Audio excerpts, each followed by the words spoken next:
Hello, I've got a breaking news update for you on this Friday. A man who escaped police custody was just sentenced to life in prison without the possibility of parole. This is 44-year-old Chadwick Mobley. According to prosecutors, in 2011, Chad Mobley shot Andrea Eilber in the head, killing her. This took place in Michigan. Andrea was house sitting for her aunt and uncle when she was murdered. Her body was found in the basement of the home. After Andrea was murdered, her boyfriend, Kenneth Grondin, was arrested and convicted of first-degree murder. Kenneth Grondin was only 19 years old when he was charged. In 2016, he was sentenced to life in prison without the possibility of parole.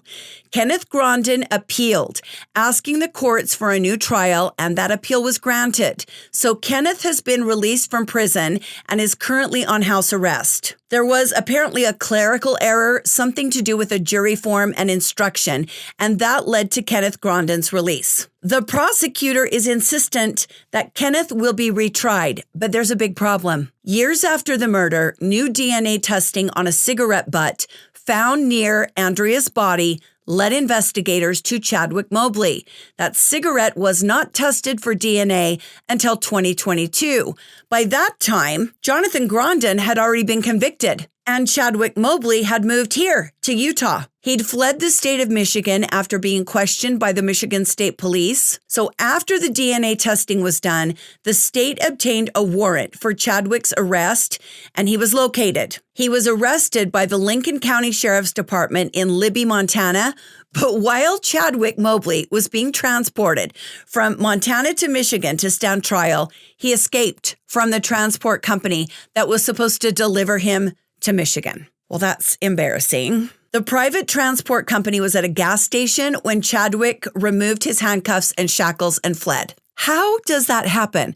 I'm just trying to picture this. The official statement on the escape is, "It is unclear how the prisoner managed to remove his handcuffs and shackles. There are no cameras in these transport vehicles. There's nobody around to watch the prisoner." I don't know. This sounds like amateur hour to me. When word got out that 42-year-old Chad was on the loose, local residents were advised to remove their keys from their vehicles, lock their houses, lock their cars, put their guns in with them, and they were supposed to report any suspicious activity to the police. The U.S. Marshal Service was brought in to assist law enforcement in its search for the escaped fugitive, this guy.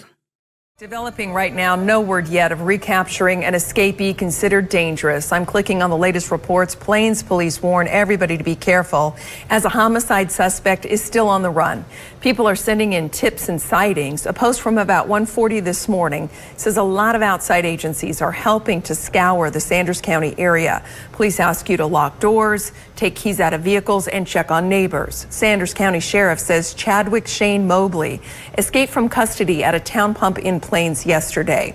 You're advised not to go up to him. The 42-year-old, 6 feet, 150 pounds, in a light-colored T-shirt, camo pants, a ball cap, and possibly a black coat.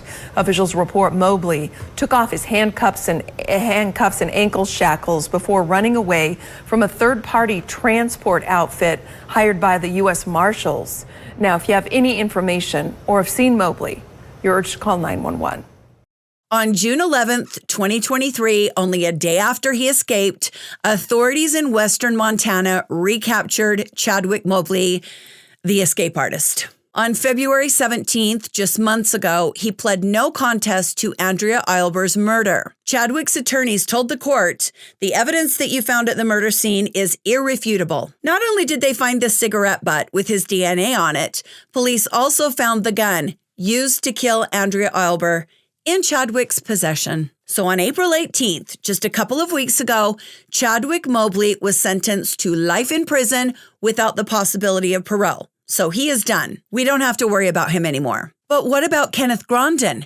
Kenneth is insistent he does not know Chadwick Mobley. He did not kill Andrea. Kenneth says that he and Chadwick have never even met. He has no idea who this man is, and there was no conspiracy between the two of them to kill Andrea Eilber, Kenneth's girlfriend. Kenneth Grondin vehemently denies anything to do with this murder and claims that Chadwick Mobley acted alone. Kenneth's attorney, a man named Brian Leggio, called for the Attorney General to release his client, but the Department of the Attorney General released a statement saying, quote, "This department has always believed that there were at least 2 people responsible for the murder of Andrea Eilber, and we are continuing our case against Kenneth Gronden III with 1 charge of homicide and felony murder." Brian Leggio believes his client was wrongfully charged and wrongfully convicted, and he has been working to have the case against Kenneth Gronden dismissed. Now, Kenneth has been on house arrest for years now. He wears a digital tether. Look, I have not done any deep research on this case, but I'm going to. If Chadwick Mobley has pled guilty and stated that he committed this murder, I am going to need to see the evidence that shows guilt regarding Kenneth Gronden. Kenneth has never been charged as a co-conspirator. He was charged as the murderer. We now know that he was not the murderer, so I'm not sure how the case against him can proceed. I read that Kenneth Gronden was interrogated without a lawyer when he was 19 years old, just after the murder. And here's where it gets worse. When Kenneth Gronden's family attorney heard that Kenneth was in an interview with the police just after Andrea's murder, this attorney tried to contact the police and tell them to stop the interrogation, but they did not. They didn't tell Kenneth his attorney was trying to get in touch with him. A judge later ruled that the police violated the Bender rule, which states that a suspect must be told when an attorney has been retained or tries to contact them. So there is definitely something shady going on in this police department. The police and prosecutors state that a bloody hair was found on Kenneth Gronden's sweatpants. They also claim that Kenneth is seen using Andrea's ATM card after the murder, but the man on the surveillance camera at the ATM is 6'1". Kenneth Gronden is 5'10". Also, the Michigan police who removed those sweatpants with the hair on them, they got him out of a hamper full of dirty laundry. It's not like Kenneth was wearing them right after the murder and they found a hair with blood on it on him. This whole thing stinks to me, and I will keep an eye on it as the case progresses. For now, Chadwick Mobley is locked away for the rest of his life. Kenneth Gronden's fate remains to be seen. This is a really interesting one. I would love to hear from you if you've been following this case. This was just a little update. I have not done a deep dive on this one, so I'm not sure what I think. Help your friend out. So that's your breaking news update. I hope you enjoy your weekend. I will see you on Tuesday for our regular episode. Have a good weekend, my friends. Bye.